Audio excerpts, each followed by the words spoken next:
you've been doing research on China's politics and the political economy for decades now. How has this changed over time? And of course, I'm thinking about tensions between the U.S. and China, zero COVID, the political environment in China, but also, new technologies and access to different things. And I will note that your latest book is, largely, a historical analysis and relies on historical data. Yeah, so the change is in one way from easy to difficult. In terms of doing field research, it was quite easy before. 10 years ago, 20 years ago, you could just go and you could, through your own connections or through the collaborators that you had in China, gain access to business people, officials, local officials, central government officials, very easy. That has basically become extremely difficult and almost impossible, right? So now to do that kind of research, especially talking to officials and even business people, if you want to get their kind of honest opinion of what's going on, it's almost impossible now. In the other way, it's become easier in the sense that data are more available. Data not only in the sense of released data by the government or survey data. Now we have the ability to construct data sets, websites and documentary data. So increasingly, we are pivoting from the kind of on-the-ground research to this kind of a data approach for necessity, as well as data research gives you kind of different insights as compared with the field research. Ideally, the two should complement with each other. They should go together. But now, given the political situation, we just have to settle for data. Yes. Well, and speaking about research and data and collecting data and field work, you were one of the authors of the landmark MIT report on engaging with China as a university. This was, a report that was widely read within academic fields, but also in the think tank world, and we looked at it very closely here.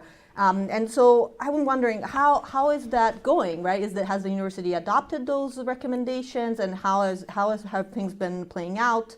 And with the end of zero COVID, how has engagement with China at the university level sort of proceeded?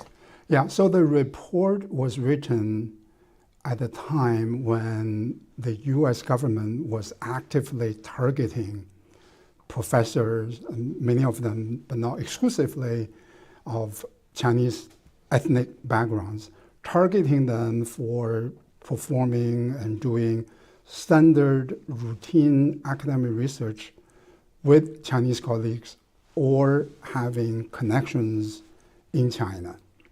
And I have to say that the report played a very important role in highlighting that issue and highlighting the importance of open science, fundamental research, and the need to continue to collaborate with our Chinese colleagues in this new geopolitical environment on critical issues such as climate change, public health, food safety, and a whole range of issues. But in our report, we also recognize that geopolitics has changed. There are extraordinarily complex issues between the US and China: national security, human rights, economic competitiveness.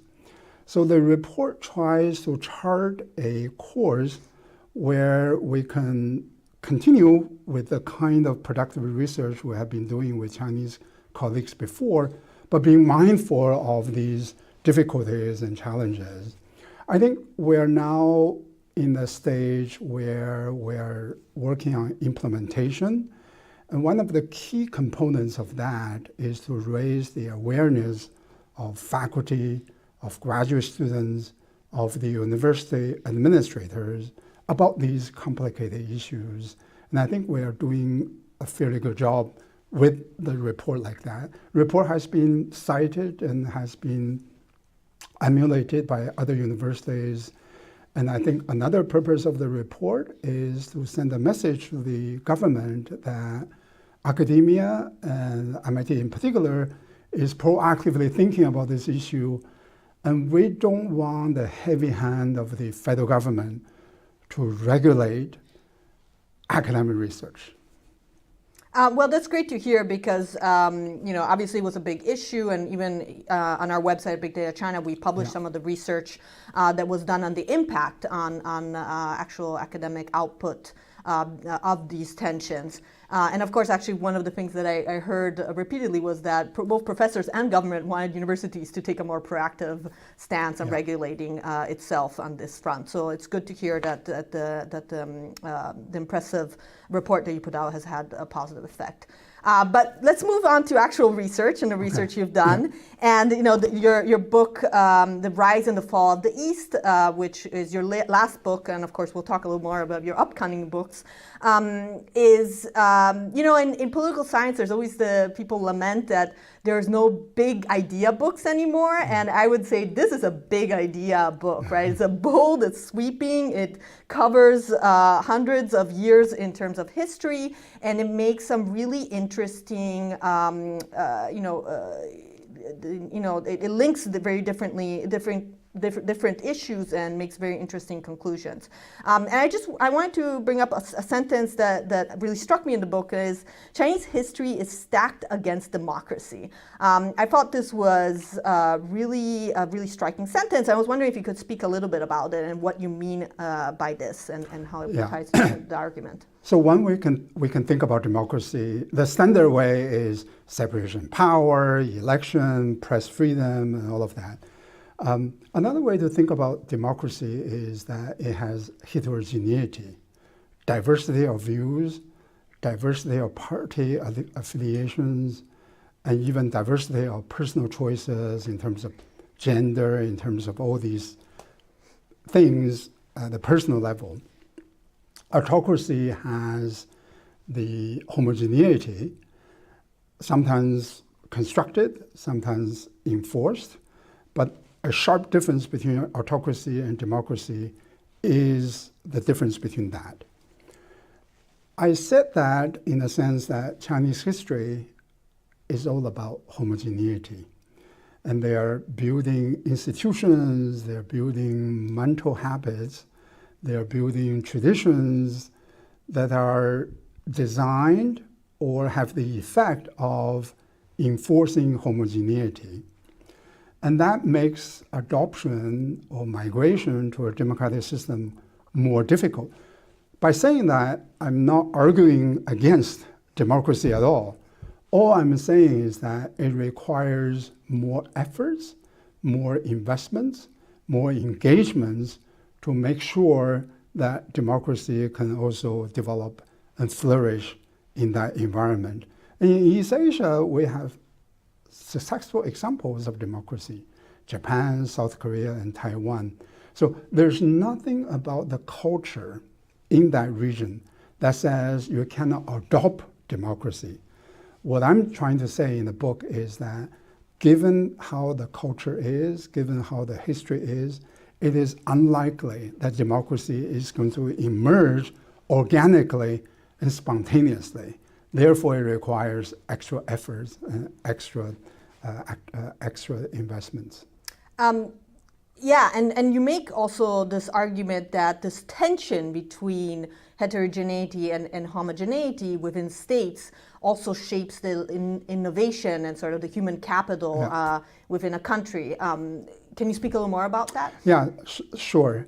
So I talk about democracy and autocracy in terms of heterogeneity vis-a-vis homogeneity.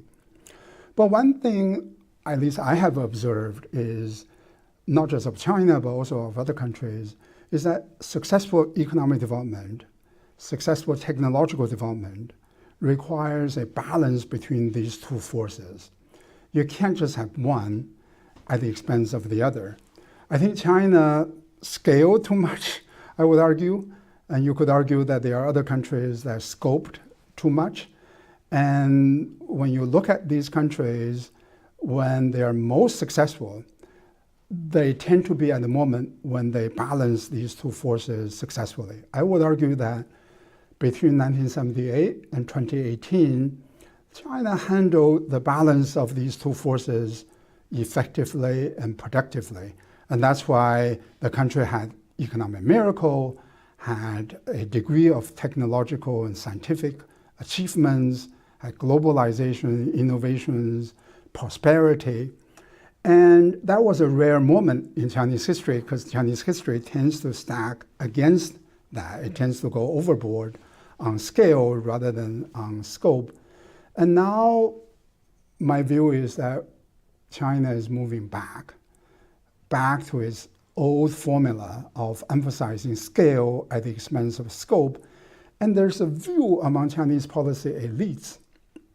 And by the way, this is not just Xi Jinping, it is actually a very pervasive view that Chinese success is a result of government power, is the result of the industrial policy, it is a result of the organizational capacity of the government to construct big projects, to scale technologies, to launch big projects.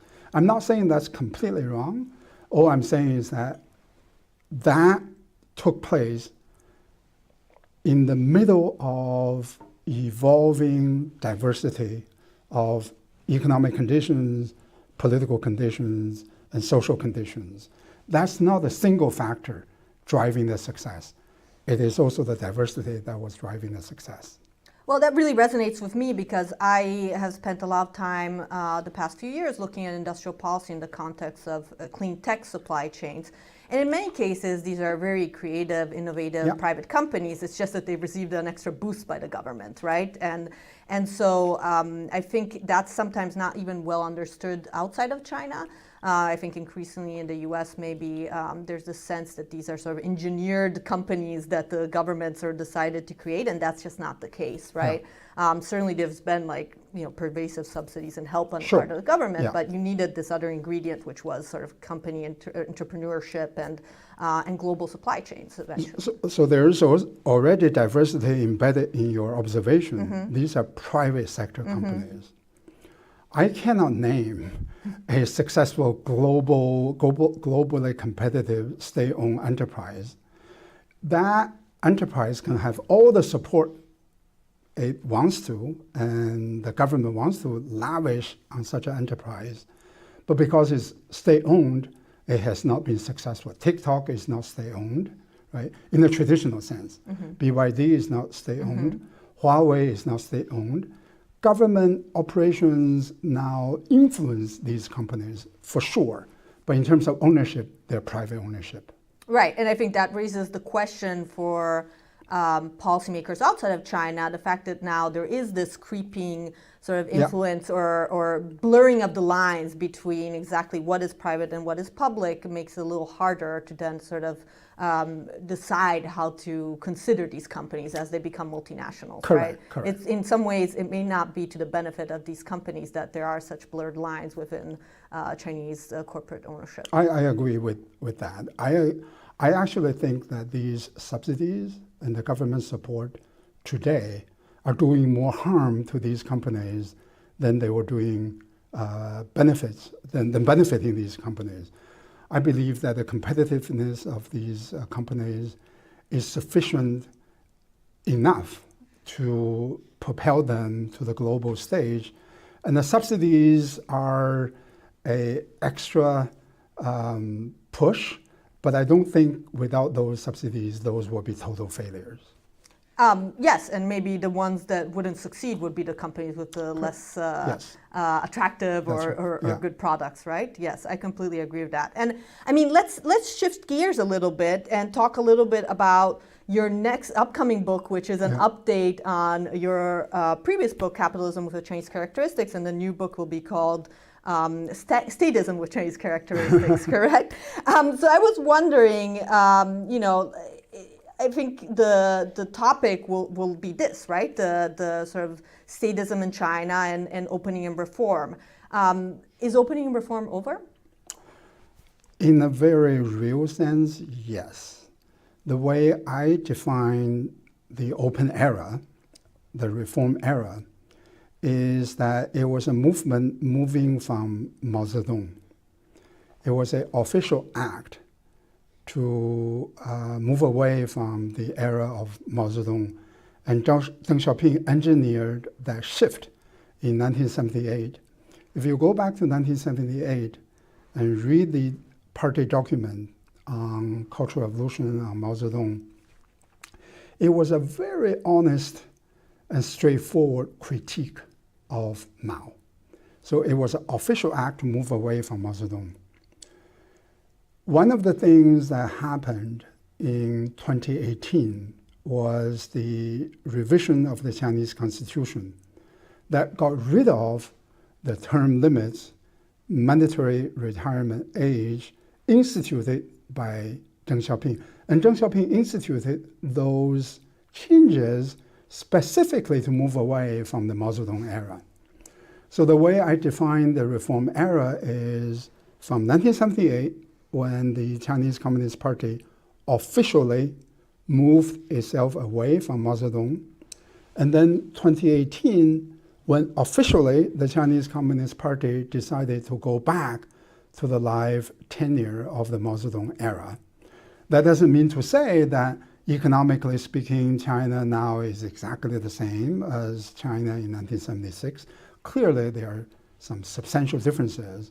But I define the reform era first and foremost as a political act. In that sense, reform era is over. And, actually picking up on that, you've argued that politics have shaped economics very deeply in China, right? You've sort of, I would say, rejected the idea that you have these economic reforms in a vacuum with no political reform in China. And that Tiananmen has been really a watershed moment in Chinese history. Is that right? Yeah, so that's the key argument both in my 2008 book as well as in my forthcoming revised version of that book. But in this version, I make it even more clear that the pivotal moment was 1989. And the biggest change was politics. Economic changes, there were also economic changes, especially in rural China, but there were also economic reforms in the urban area that to some extent compensated for the reversions of the reforms in the rural area. So it came out as a wash. So you don't really observe that change very, very clearly. But because of the political changes, these political changes that the leaders instituted after 1989 laid down the foundation for future political changes in a way that were quite damaging to economic reforms. In particular,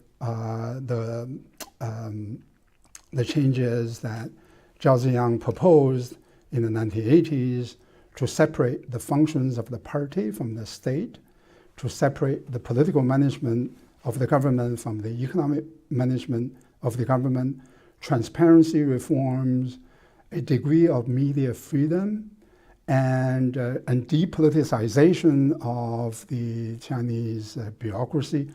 All these reforms were reversed immediately after 1989. So those were Zhao Ziyang reforms. What I argue in the book is that once you weakened or reversed these Zhao Ziyang reforms, you exposed Deng Xiaoping, right? So the bigger reforms introduced by Deng Xiaoping, term limits, mandatory retirement, and government objective should be about economic development. So these are the three biggest things that Deng Xiaoping introduced as political changes. You expose these three changes to an act by a future strong leader. And that's exactly what has happened since 2018. And so what is this new era? Well, I think this era is going to be this tension between economics and politics. Chinese economy moved away from central planning, from socialism, far away enough so that reversing them will not be something very easy, unlike politics, right? So if the leaders after 1989 didn't reverse Zhao reforms, it would be much more difficult for them to reverse Deng Xiaoping reforms in 2018. But economics, that's more difficult because it's more distributed, because of the global connections, and also, very importantly, because Chinese economy, in a very strange way, is extremely dependent on Western rich countries. I mean, we can talk about Russia, we can talk about global South all the way we want. The simple fact is that the biggest customer, the richest customer, and the customer that observes contracts and sales contracts is the Western countries, right? And China now has created this situation in which the final demand is weak, but the production capacity is incredible, right? Over capacity, the issue that Washington now is talking to Beijing about, right? That kind of situation forces China to be more dependent on the West. So we are seeing this kind of a curious situation in which politics and economics are moving in the opposite direction. Geopolitics, China is moving closer to Russia. Economically speaking, China is actually still quite dependent on the US in terms of product market, to a lesser extent factor market. But technology, I think we're going to see technology, whether or not China is still quite dependent on the US. I believe it is, although Chinese leaders would disagree, right? But economically speaking, China is still quite dependent on the West. But politically, it is moving opposite from that. So within China, you are also going to see these tensions. The current government talks about big projects, industrial policy, science, semiconductor, big city developments, infrastructure. Okay, you can talk about these things all the way you want. These things require resources. Who is going to generate resources?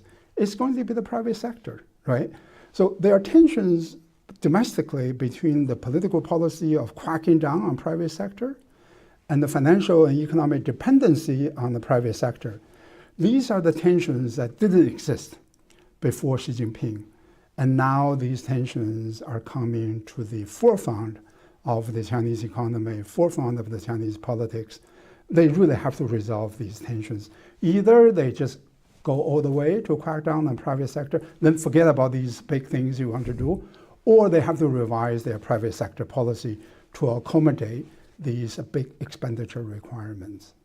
And I think this framework is actually quite helpful in understanding some of the inconsistencies in policymaking in China today, where you see this big push to attract foreign capital, and at the same time, the security state continues to expand, and you have actions that are actually quite threatening to foreign companies. And the same goes for private Chinese companies as well. Right. And you actually see all these Chinese companies that are setting up, headquarters in Singapore, for example, which I think certainly is a reaction to de-risking in the West, but I think potentially also a de-risking from China themselves, right? But I wanted to talk a little, I was hoping this was going to be the one conversation today where we didn't talk about overcapacity, but it seems like it's unescapable as a topic. But I think it actually ties into something else I wanted to ask you about, which you've written about over the years, and I think continues to be important, which is the sharp inequality between rural and urban living standards, and also economic policy, which you've argued are sort of a feature rather than a bug in the Chinese system. Can you talk a little bit about how that ties into consumption imbalances and inequality and et cetera? Yeah, so currently in Washington, the policy discussion is on EVs and solars. Overcapacity is actually a macroeconomic concept, not a microeconomic concept. The bigger issue for Chinese economy is this macroeconomic imbalance between supply side and the demand side. For a continental economy the size of China, second GDP in the world, the largest country in the world in terms of population, it is actually not so obvious it should be so dependent on overseas market in the first place, right? The GDP has been growing 8-9% a year for 30 years, and in the last 10 years is growing 6%, but still that's pretty fast. So think about all these elements together, right? Fast GDP growth, big population, big continental size, big GDP. One would think you would have this huge domestic consumption capacity to absorb the production that has been created, right? And it shouldn't be so dependent on the rest of the world. And in fact, one of the arguments for the rise of China is that the rise of China is going to bring about this huge demand for goods coming from other countries, right? From America, from Europe, and from other countries. That has not happened. Chinese economy, the way that the Chinese economic strategy is geared toward the production side, supply side of the economy, rather than to the final demand side. And the fundamental reason for that, there are many reasons, but let me just name one, is that the rural Chinese are essentially the missing picture here. The whole property boom and much of the GDP growth did not benefit proportionally the rural Chinese. Even today, by the hukou standard, the rural Chinese still constitute 60% of the population. By residency standard, it is constituting about 40% of the population. If 40 to 60% of the population are now gaining as much from 8% GDP growth rate, 10% of the GDP growth rate, and from this massive property boom, then they're going to lose that purchasing power from a significant portion of the population, right? So that's actually the fundamental problem with the Chinese economy today.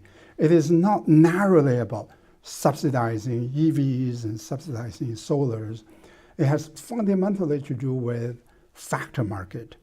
The land reforms are not happening, and the hukou reforms are not happening. The labor market reforms are designed to benefit the capital at the expense of the labor. And Scott Rozelle wrote this, together with Natalie Hell, wrote this excellent book about lack of investments in rural China in terms of education and public health. Those are actually the fundamental reasons driving up Chinese over-dependency. And I don't see any evidence of, first of all, even awareness of that problem among Chinese policymakers, and let alone any concrete step to deal with that situation. And I'll note that we had both an event and a feature highlighting the work of Scott Rozelle and in this area. One final question of this is, what would you think would be necessary to change this and fix this problem? Yeah, so if you were Xi Jinping. Okay, so that's a big task. I would de-emphasize GDP. I would implement some of the reforms that have been happening experimentally at the local level. The hukou reforms were experimented in Chengdu. Land reforms were experimented under Hu Jintao. So there was a blueprint, and they're actually quite successful in terms of experiments. I would scale up and nationalize these reforms. You may not get an immediate bump of the GDP, but fundamentally what you care about is not the GDP growth per se. It is the ability of the GDP growth to deliver tangible gains to the Chinese people. Land reforms, I would argue land reforms and hukou reforms are 20 years later than they should be, but it's better than never. And if they implement these reforms, you don't necessarily get a big bump of the GDP growth. You probably have to sacrifice a few percentage points of GDP growth, because those reforms are not going to give you bridges and airports and new cities.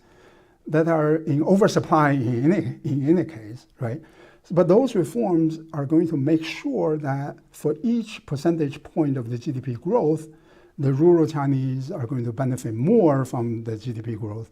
So even if you have 3 percentage points of GDP growth, 4 percentage points of the GDP growth, then you still benefit the Chinese people. So that will be the first thing I will do. The second thing I will do is I will scale down the operations of the Chinese government. Chinese government is actually extraordinarily expensive to operate. When the economy is growing at 8%, 9% a year, you don't notice how expensive the government sector is. When it is growing at 5%, 4%, you're going to notice how expensive the government operations are. And this is a perfect time to cut down on the size of the government in order to make sure that the households still get a decent returns on their labor, on their investments. Private sector still gets decent returns. And the third thing I will do is to repair the relationship with the West, right? So I will do these 3 things rather quickly.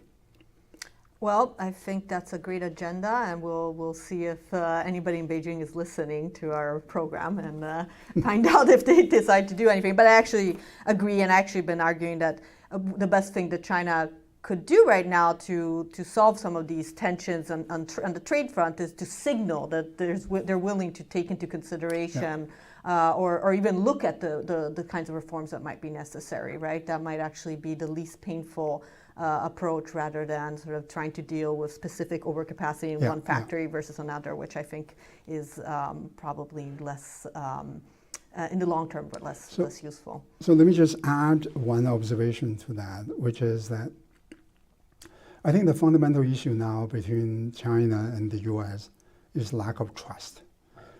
And the way to reestablish that trust is not really meeting with CEOs and those people. It's really to decentralize government operations, gave beneficial rights to the Chinese people, in addition to repairing relationship with the West.